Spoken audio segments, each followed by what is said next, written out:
Bismillahirrahmanirrahim. Assalamualaikum warahmatullahi wabarakatuh.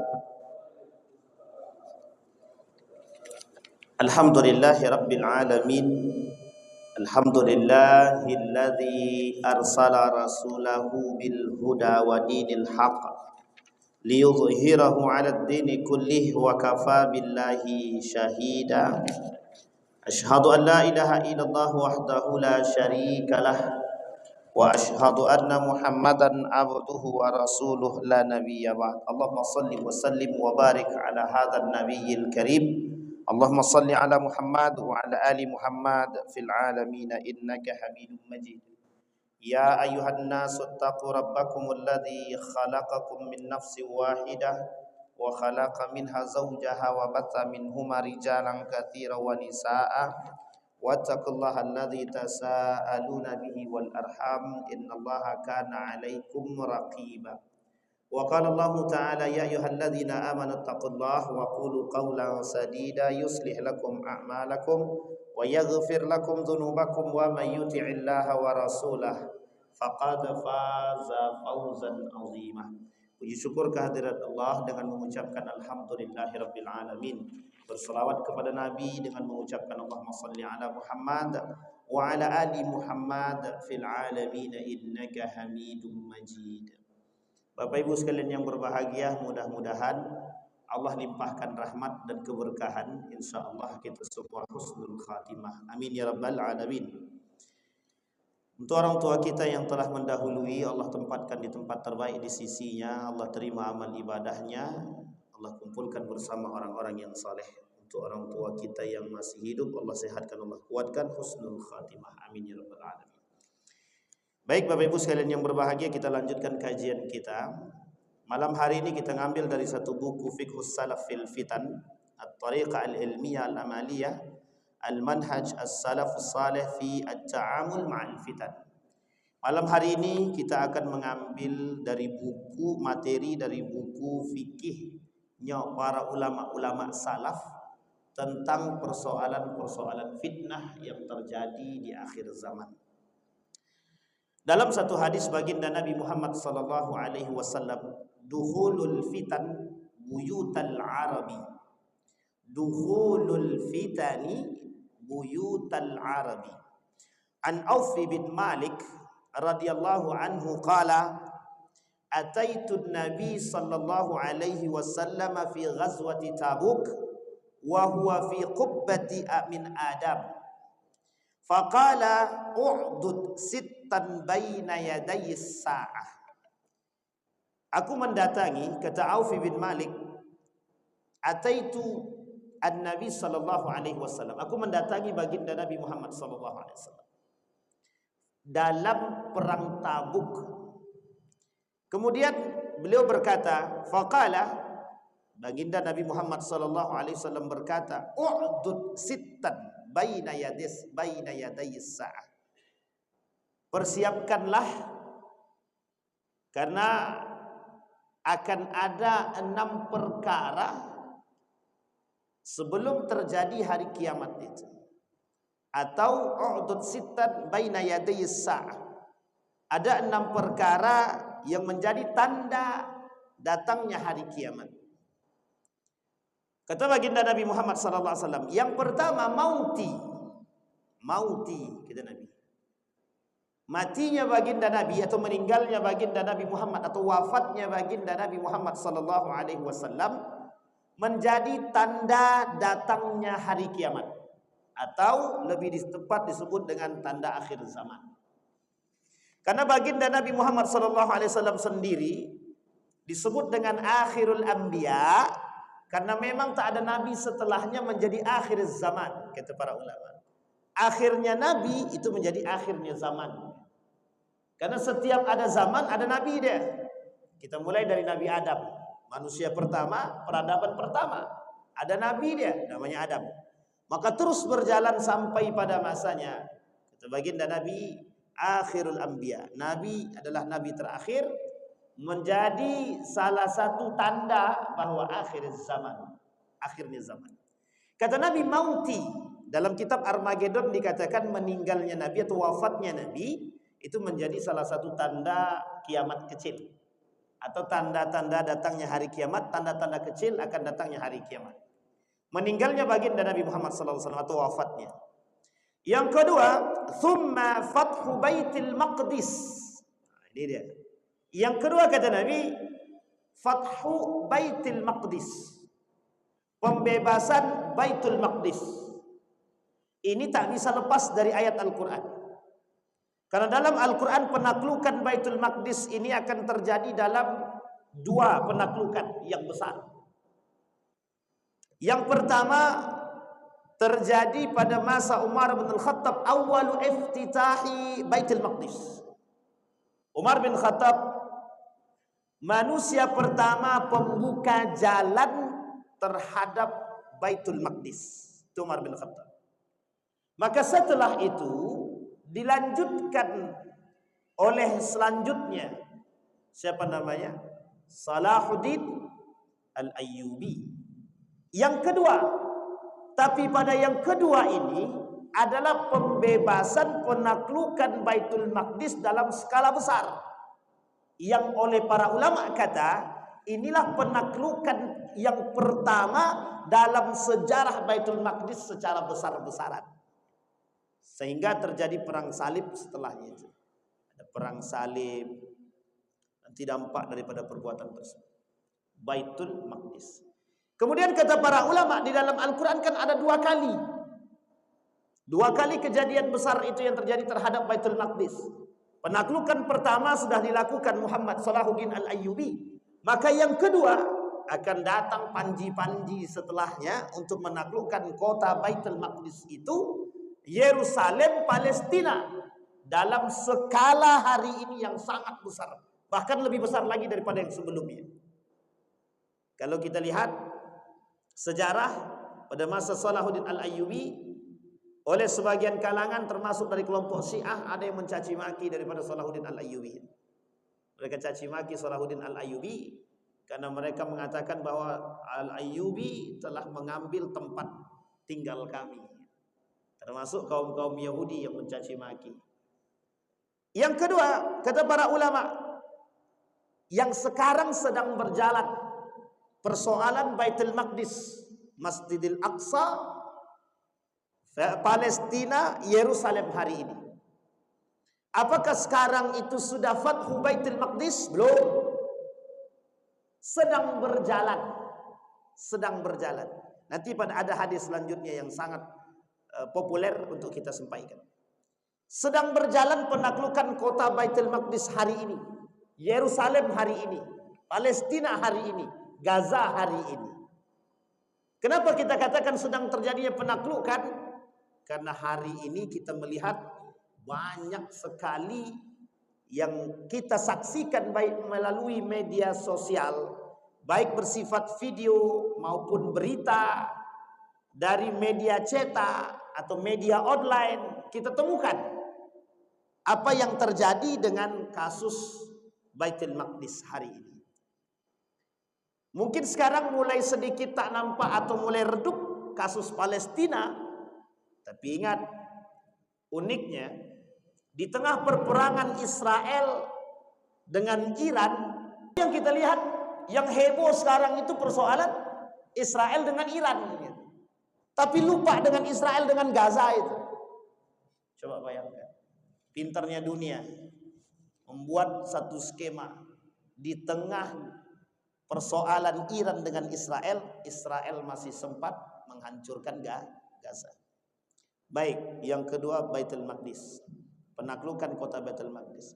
Kata para ulama, kalau nanti Baitul Maqdis ini sudah ditaklukkan oleh panji-panji yang dijanjikan oleh Allah, maka akan terjadi perdamaian di tengah masyarakat-masyarakat yang berada di Palestina. Bahasa lainnya, Palestina sejahtera dan merdeka. Tapi kata Nabi, Madinatul Munawwarah akan menjadi tempat kehancuran. Palestina berjaya, sejahtera, Madinah yang dihancurkan. Madinah yang dihancurkan. Dan ini saling bersambut nanti. Gayung bersambut. selesai Palestina sejahtera, maka Madinah yang hancur. Dalam hadisnya begitu.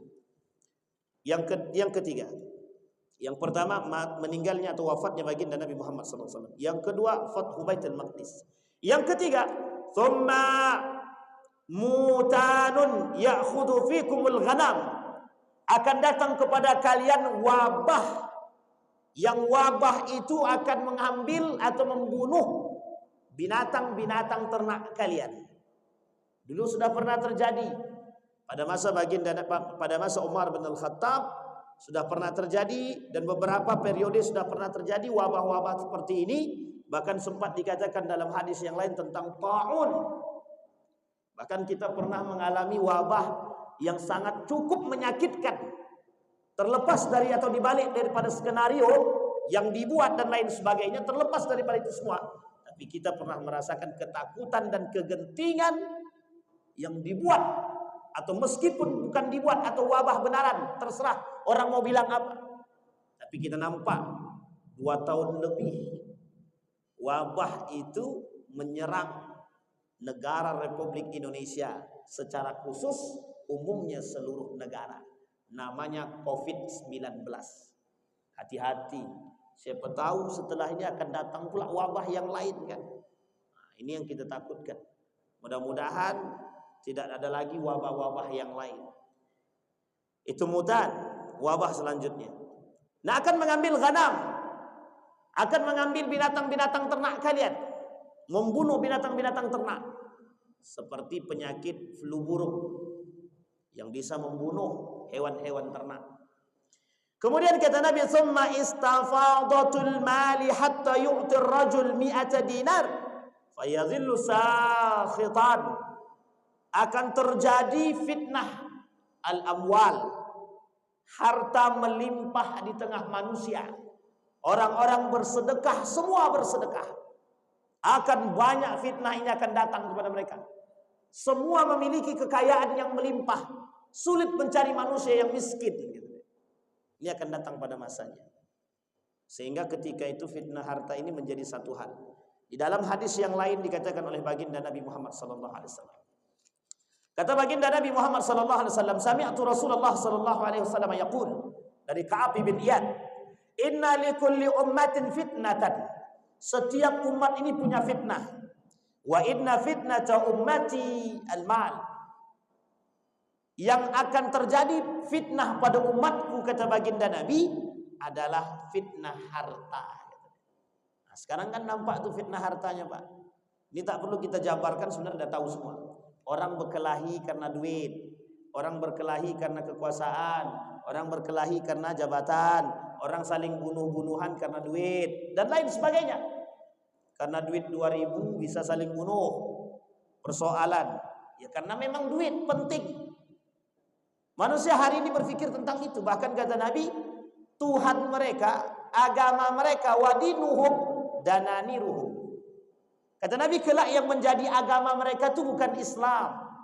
Mereka tak merujuk pada nilai-nilai agama Islam, tapi agama mereka adalah harta, dinar, dirham. Bahkan kata Nabi, kemuliaan syarafuhum mata'uhum. Kemuliaan mereka terletak pada harta benda mereka, harta yang mereka miliki. Semakin kaya mereka, semakin mulia manusia. Semakin miskin dia, semakin terhina dia. Nah, hari ini kita temukan, Pak, manusia-manusia tak berduit sangat terhina hari ini, Pak. Tolak ukur manusia hari ini kekuasaan, tolak ukur manusia hari ini adalah harta benda. Kata Nabi, wa fitnati ummati, wa inna fitnata ummati al-amwal. Sesungguhnya fitnah umatku, kata Nabi, adalah harta. Coba bayangkan, nanti terjadi pertikaian antara si A dan si B, harta warisan. Itu paling banyak kalau Bapak Ibu pengen tengok orang betul-betul berkelahi karena harta, tengoklah persoalan warisan. Ada bapak-bapak nelpon saya, sampai sekarang kayaknya tak tahu tak ada selesai atau belum itu. Kami Ustaz, alhamdulillah, ada adik kami ini tak ditegurnya kami sampai hari ini. Sudah 7 tahun Ustaz, kami tak ditegurnya. Ternyata persoalan harta warisan. Nah, coba bayangkan. Itu adik-beradik kandung itu. Itu tak seberapa. Ada ibu yang dimasukkan ke dalam penjara oleh anak hanya karena harta warisan. Coba bayangkan. Jadi jangan salah Pak. Maka memang iman ini menjadi tolak ukur penting bagi manusia. Buktinya orang tua kandung, ibu kandung yang melahirkan bisa dipenjara dan digugat di pengadilan hanya karena harta warisan. Terlepas salah dan betul ibu ini, terlepas salah dan betul. Kalau ibu kandung yang kita persoalkan sampai ke titik seperti itu, beradabkah dia sebagai seorang anak? Itu pertanyaan besar. Tapi Pak Ustaz, kalau tidak kami beri pelajaran, seharusnya tidak begitu memberikan pelajaran. Justru itu menampakkan betapa bobroknya akhlak kita, betapa tidak baiknya iman kita. Sampai di sini bisa dipahami ya Bapak Ibu ya. Fitnah. Orang berkelahi karena harta banyak Pak. Kita ambil para penjual pesaing-pesaing. Samping jualan, di samping ini jualan jeruk, di sampingnya juga jualan jeruk. Ini kalau tidak punya iman dua-duanya, ini bisa saling menghabisi kiri dan kanan ini Pak. Jangan kau beli di tempat dia jeruknya busuk-busuk gitu. Coba karena hanya pendapatan Pak, hanya karena ingin mendapatkan keuntungan. Orang rela tuh Pak bertikam-tikaman hanya karena persoalan duit. Ini terjadi Pak, kasus Pak. Di salah satu tempat seorang perempuan mengambil alih tempat parkiran karena sudah terjadi perubahan struktur pengambilan alih atau yang berkuasa terhadap lahan parkir tersebut. Besoknya perempuan itu dicekik sama orang yang penjaga sebelumnya. Coba bayangkan, hampir mau mati perempuannya, masuk rumah sakit langsung. Padahal mereka berdua masih ada hubungan famili. Nah, coba bayangkan, hanya karena persoalan parkir. Tapi bukan parkirnya yang menjadi masalah, imannya yang tak ada Pak. Kalau ada iman tak mungkin dia buat. Hinakah manusia tanpa uang? Kalau dia punya iman, Allah tidak akan menghinakan dia. Sekaya apapun manusia, kalau dia tidak beriman, Allah hinakan. Sekaya apapun dia. Ini fitnah. Maka kata Nabi, fitnatul mal. Baik. Kemudian yang ke 1, 2, 3, 4. Sekarang yang kelima. Thumma fitnatun la yabqa baitun minal arabi illa dakhalathu. Fitnah itu akan masuk ke rumah orang-orang Arab. Nah, ini akan kita jabarkan sedikit. Kita rujuk kepada hadis yang lain. Kata Nabi, ada 5 hal sebelum datangnya hari kiamat. Yusaku an la taquma as-saa'ah hatta, kata Nabi. Tidak akan terjadi hari kiamat sampai muncul 5 perkara. Satu di antara 5 tersebut, nomor ketiga, zaharat al-fitan. Sampai muncul fitnah-fitnah. Sekarang kita gambarkan. Apa fitnah tersebut? Banyak Pak. Fitnah-fitnah tersebut banyak. Fitnah perempuan, fitnah harta, fitnah kemudian anak, fitnah istri, fitnah suami, fitnah tetangga, dan fitnah-fitnah yang lain. Sekarang kita lihat apa yang dimaksud oleh Nabi dalam hadisnya. Hatta fitnatun dakhala ala baitil arabi. Fitnah itu akan masuk ke rumah orang-orang Arab. Kita lihat sekarang. Yang pertama fitnah yang masuk, yang kita sebut adalah fitnah musik. Dulu di rumah orang Arab itu, terkhusus orang-orang Arab, mereka sangat senang mendengarkan yang namanya mengaji, baca Al-Quran. Sekarang mulai masuk sedikit-sedikit. Gaya berpikir sekuler dan liberal itu masuk sedikit-sedikit.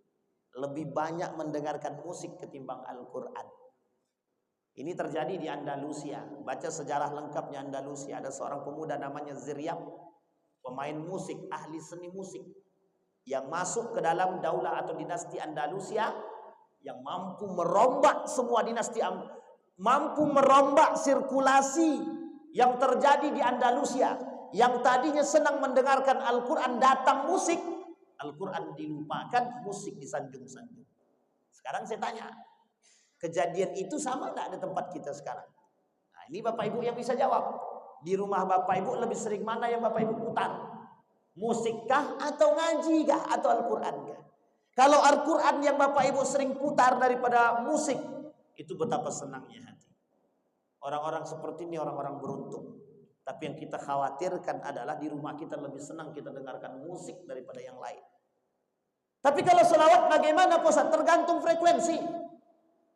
Tergantung pembagiannya, mana yang lebih banyak, Al-Quran atau selawat. Kan begitu. Tapi selawat kan bagus juga, Pak. Bagus, selawat itu bagus. Tapi sebagus-bagusnya selawat lebih bagus baca Quran. Lebih bagus qiraatul Quran. Enak Pak Ustaz, dia ada musiknya, itu masalahnya. Karena Al-Quran tanpa musik, orang tak terlena dengan itu. Itu karena iman kurang tadi. Orang yang beriman, kata Allah dalam Al-Quran dalam surah Al-Anfal itu, ketika dibacakan ayat Al-Quran, wajilat qulubuhum, bergetar hati mereka kalau dengar Al-Quran. Sekarang saya tanya, mana yang lebih bergetar? Mendengarkan ayat Al-Quran atau mendengarkan tari poco-poco gitu kan? Atau mana yang paling kita senang? Yang paling membuat hati kita bergetar? Apakah selawat atau baca Quran? Tapi kami kalau dengar Quran, Ustaz, kami tergantung para pembacanya, Ustaz. Kalau Syekh Abdurrahman As-Sudais, kami senang, Ustaz. Bismillahirrahmanirrahim. Kata Abdurrahman As-Sudais, Alhamdulillahi Rabbil Alamin, Ar-Rahmanir-Rahim. Senang orang kan? Ini dia, Pak. Tapi kami tak senang kalau yang baca itu yang lain, Ustaz. Ada orang yang baca cuma lurus saja. A'udzubillahiminasyaitonirrajim. Bismillahirrahmanirrahim. Alhamdulillahirabbil alamin. Arrahmanirrahim. Tak senang kami, Ustaz. Ini bukan persoalan irama. Nabi juga bilang dalam hadisnya, laisa minna man lam yataghanna fi qiraatil Quran. Bukan dari golongan kami siapa yang mengerti membaca Al-Quran dengan ilmu tajwid tapi dia tak pakai, kata Nabi. Bukan dari golongan kami siapa yang bisa membaca Al-Quran dengan fasih, dengan bagus, dengan irama yang baik tapi dia tak gunakan, kata Nabi. Laisa minna, kata Nabi. Hadisnya sahih. Jadi kalau kita bisa membaca Al-Quran dengan baik, silahkan dipakai. Nah, nanti fitnah ini muncul. Musik menjadi fitnah di tengah umat manusia hari ini. Dan itu terbukti. Hari ini sudah terbukti. Bahkan uniknya di dalam urusan keagamaan itu musik tidak pernah lepas. Dalam urusan keagamaan, bahkan dalam urus keagamaan musik tidak lepas. Adanya salawat dalam kajian, adanya orang-orang menyanyi dalam kajian, terserah, terlepas. Karena kita sekarang ini melihat prioritas. Apa yang saya katakan dengan prioritas?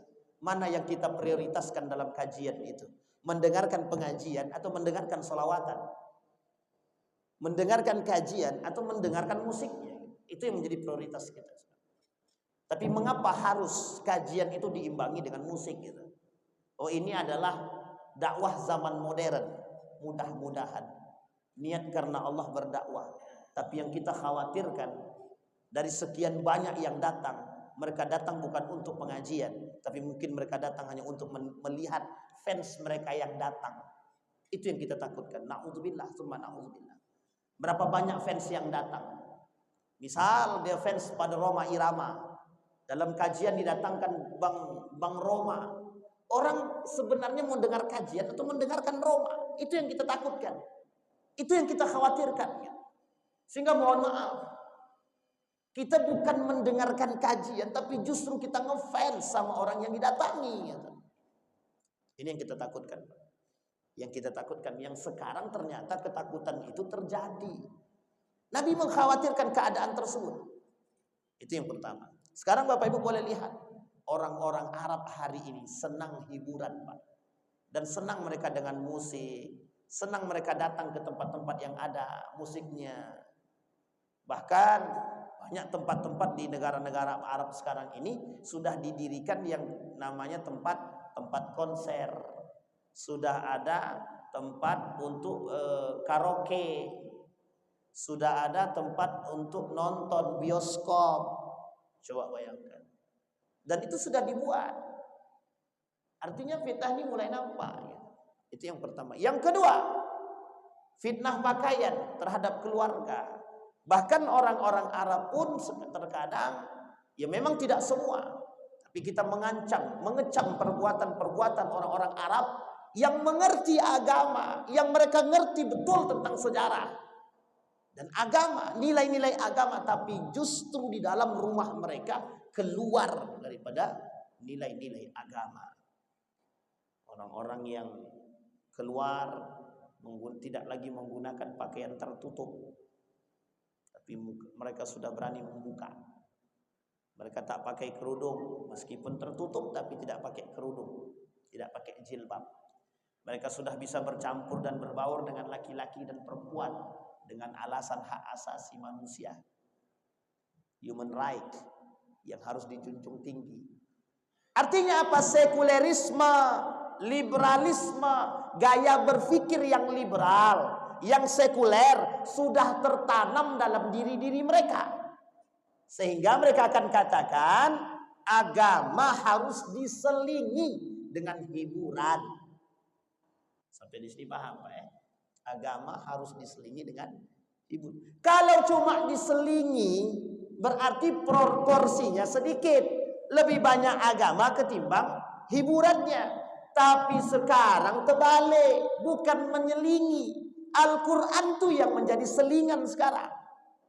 Jadi porsinya Al-Quran sedikit, porsinya hiburan lebih banyak. Itu yang terjadi. Maka hati-hati betul kita Bapak Ibu. Baik, itu yang kelima. Summa hudnatun takunu bainakum wa baina bani asfar. Faya'dziruna faya'tunakum tahta thamanina ghayatan tahta kulla ghayatin 12,000. Summa hudnatun takunu bainakum wa baina bani asfar. Ini perlu penjelasan lebih. Tapi kita lihat kalimat hudnatun. Apa kata Nabi di sini? Makna hudnatun itu genjatan senjata. Akan terjadi genjatan-genjatan senjata. Pengkhianat itu memang ada karakter ya. Itu karakter pengkhianat itu memang sudah karakternya Israel itu dari dulu gitu. Kemudian genjatan senjata dengan Iran. Sekarang perang lagi. Mesti dah paham. Sampai hari ini kami sudah paham dan tak akan percaya dengan genjatan senjata yang dilakukan oleh Amerika dan Israel. Mereka pengkhianat gitu. Selalu mengkhianati genjatan senjata. Bahkan dengan Palestina pada masanya, sebelum Ramadan terjadi genjatan senjata. Awal Ramadan mereka serang. Coba bayangkan. Jadi pengkhianatan Bani Israel itu selalu terjadi. Nah, Bapak Ibu sekalian yang berbahagia, sekarang kita lihat satu-satu. Ketika baginda Nabi Muhammad SAW mengatakan dalam hadis tersebut, ada 6 sitan kata Nabi, 6 yang menjadi persoalan sebelum datangnya hari kiamat. Yang pertama meninggalnya wafatnya baginda Nabi. Pertanyaan pertama, mengapa Nabi katakan wafatnya Nabi menjadi tanda datangnya hari kiamat? Satu, setelah wafatnya Nabi, perpecahan itu mulai tampak semua. Bibitnya mulai tampak dan terang kapan? Ketika pasca wafatnya Utsman bin Affan. Semua perpecahan itu muncul. Sampai nanti datang atau turunnya Imam Mahdi. Imam Mahdi yang menyatukan umat manusia nanti. Imam Mahdi turun menyatukan dan memberikan keadilan kepada manusia semua di muka bumi ini. Tapi tak lama, cuma 7-8 tahun. Setelahnya kembali masa dia lagi. Sampai turun Isa alaihissalam. Nabi Isa alaihissalam. Bapak Ibu sekalian yang berbahagia. Pasca wafat baginda Nabi Muhammad SAW, di tempat nabi palsu bergejolak. Setidaknya ada 3 nabi palsu. Yang pertama Musailamah al-Kadzab, yang mengaku jadi nabi, yang mengaku dapat wahyu karena kehebatannya dalam bersyair dengan bahasa Arab. Yang kedua Tulaiha. Tulaiha mengaku menjadi nabi pasca perperangan yang dilakukan oleh Abu Bakar Siddiq dengan Musailamah al-Kadzab beserta istrinya. Yang ketiga, istri daripada Musailamah al-Kadzab. Jadi Musailamah al-Kadzab ini mengaku nabi, menikah dengan seorang wanita yang juga ngaku nabi. Coba bayangkan. Itu Nabi baru wafat, itu belum lama Nabi wafat, coba bayangkan. Bahkan satu masa dengan kewafatan baginda Nabi Muhammad SAW, sampai kata Umar bin Khattab, kata Abu Bakar, kita perangi. Gimana caranya? Harus perangi. Diperangi sama Abu Bakar, kalah Musailamah Al-Kadzab. Kemudian istri Musailamah Al-Kadzab masuk kembali ke dalam Islam atau tobat, bertobat deh, kembali menjadi muslimah yang baik. Yang kedua Tulaiha mengaku jadi nabi pasca perperangan Abu Bakar dengan Musailamah Al-Kadzab. Tulaiha ngaku nabi, diperangi lagi sama Abu Bakar. Waktu itu yang diperintahkan adalah Khalid bin Walid, lari tunggang langgang deh Pak. Tulaiha nih. Setelah lari, balik lagi, diperangi lagi. Sampai pada akhir yang ketiga dia bertobat. Tulaiha ini tobat. Nabi palsu. Nah setelah dia tobat, perang selanjutnya dilakukan oleh Abu Bakar. Orang-orang yang murtad, yang keluar daripada Islam. Orang-orang yang tidak mau membayar zakat. Orang-orang yang mengatakan bahwa zakat tidak wajib. Diperangi semua sama Abu Bakar. Artinya dalam sejarah pasca wafatnya baginda Nabi Muhammad SAW, semua mulai terpecah. Hanya saja kondisi perpecahan ketika itu mampu diatasi oleh dua khalifah sekaligus, Abu Bakr Siddiq dan Umar bin Khattab. Masih dapat kesepakatan semua para kaum muhajirin dan ansar yang mewakili semua umat muslim di dunia yang masuk Islam pada saat itu, mewakili kesepakatan mereka terhadap pengangkatan Abu Bakr Siddiq. Tidak ada pertikaian yang lebih. Yang kedua, Umar bin Khattab. Ketika Umar bin Khattab naik menjadi seorang khalifah, bukan tidak ada yang mau memecah belah umat, bukan tidak ada. Ada, cuman tak sanggup. Jumlah tak besar, kekuatan kecil, nyali ciut. Itu pada masanya. Sehingga Umar bin Khattab tidak berlawanan dengan sesama muslim. Sehingga ekspansi Umar bin Khattab menaklukkan Baitul Maqdis pada saat itu selesai dengan cara yang baik. Ini yang dilakukan. Ternyata mulai nampak goyang kepemimpinan Islam itu pada masa kepemimpinan Utsman ibn Affan. Wafat baginda Nabi, turun pada masa sahabat.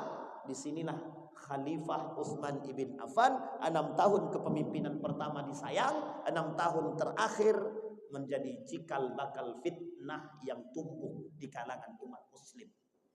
Tuduhan demi tuduhan terdapat dibahas dalam kitab ini. Wafatnya Utsman ibn Affan menjadi tuduhan terbesar Pak yang mereka berikan kepada Utsman ibn Affan. Muncul kelompok-kelompok yang tidak suka dengan Utsman ibn Affan karena kasus nepotisme menurut mereka yang dilakukan oleh Utsman ibn Affan. Ini tentang wafatnya Nabi. Sehingga ketika Nabi wafat, diprediksi oleh para ulama dalam hadis baginda Nabi Muhammad SAW, terjadi perpecahan yang besar. Umat muslim berkelahi dengan muslim, umat muslim berkelahi dengan sesama muslim sampai berabad-abad, sampai 4 periode. Dinasti Umayyah, dinasti Abbasiyah, Andalusia, Utsmaniyah, keempat-empatnya Pak. Runtuhnya keempat-empat kerajaan Islam ini masih banyak disebabkan karena urusan internal, bukan eksternal saja. Internal berarti siapa? Umat muslim itu sendiri. Pertanyaannya apa asbab yang paling besar? Asbab yang paling besar adalah masuknya paham sekuler, cinta terhadap dunia, cinta akan kekuasaan, cinta akan harta, dan ada yang paling parah, fitnah yang besar. Fitnah wanita yang masuk dalam itu sekali. Merusak tatanan semua. Makanya Bapak Ibu, ibu-ibu jangan tersinggung kalau fitnah perempuan ini berbahaya. Sampai Nabi bilang dalam hadisnya, apa kata Nabi dalam hadisnya? Kata Nabi, Masya Allah, ini kata Nabi.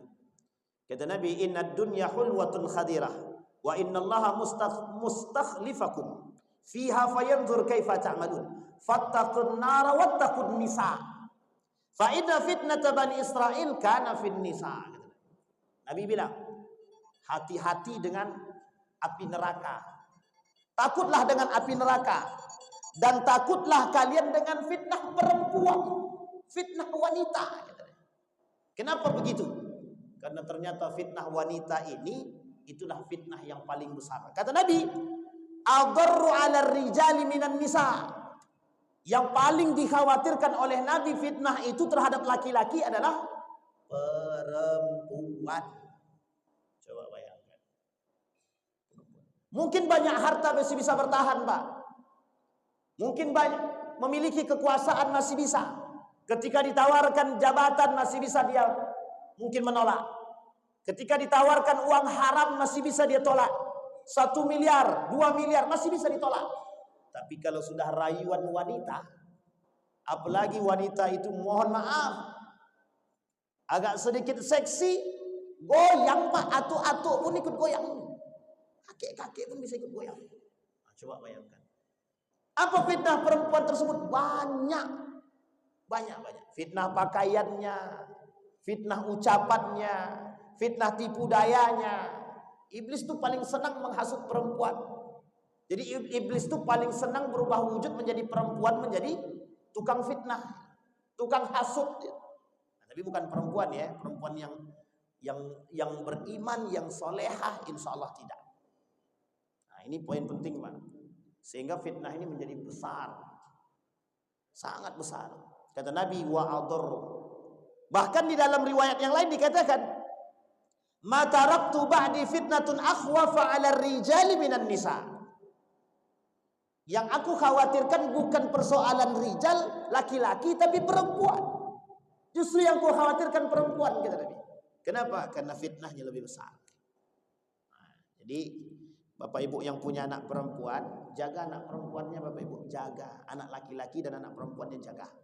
Dijaga. Sulit Pak, sulit. Ini fitnah perempuan akhir zaman ini berat. Perempuan banyak yang berpakaian tapi telanjang, banyak perempuan yang suka merebut suami orang, banyak perempuan, mohon maaf, ya ini sebenarnya timbal balik ya, bukan hanya laki perempuannya, tapi konteks kita sekarang adalah fitnahnya perempuan ya. Dan itu banyak pakaiannya, perempuan nuntut karir, jadi wanita karir. Kalau tidak mau, kalau abang tidak setuju saya jadi wanita karir, ceraikan saya. Nah, coba bayangkan, ada perempuan nuntut minta diceraikan hanya karena ingin bekerja. Kata suaminya, jangan kau kerja lagi, aku sanggup membiayai hidupmu. Apa jawabannya? Kalau abang larang aku kerja, udah ceraikan aku saja. Kelak di akhir zaman banyak perempuan akan nuntut menggugat cerai suaminya, Pak. Itu yang kita khawatirkan, itu yang kita takutkan, Pak. Dan fitnah-fitnah seperti ini banyak, Pak. Hasutan rayuan perempuan ini sangat mematikan. Hati-hati. Baik. Nah, ini kembali kepada fitnah yang tadi. Maka kata baginda Nabi Muhammad SAW, itu meninggalnya atau wafatnya Nabi, kita lihat perpecahan itu semua terjadi. Orang muslim dengan muslim, orang muslim dengan yang lain terjadi, Pak, setelah baginda Nabi wafat. Sampai hari ini umat muslim dengan muslim masih saling serang menyerangi. Coba bayangkan. Saling serang. Yang satu sono menyerang yang sono. Padahal masjidnya sama, tempat duduknya aja yang beda. Aku tidak maulah di pojok itu. Pojok itu pengikut mazhabnya NU itu. Aku sini aja lah, di sini agak sama dengan Muhammadiyah sedikit gitu. Aku yang belakang aja lah gitu. Biar sama pula dengan Persis gitu. Ndaklah aku paling tengah aja lah biar sama dengan Salafi gitu deh. Nah, coba bayangkan. Jadi kenapa kita nih tak mau bersatu? Wa'tasimu bihablillahi jami'a wa la tafarraqu. Hei umat muslim, saatnya kita bersatu, bukan berpecah belah lagi.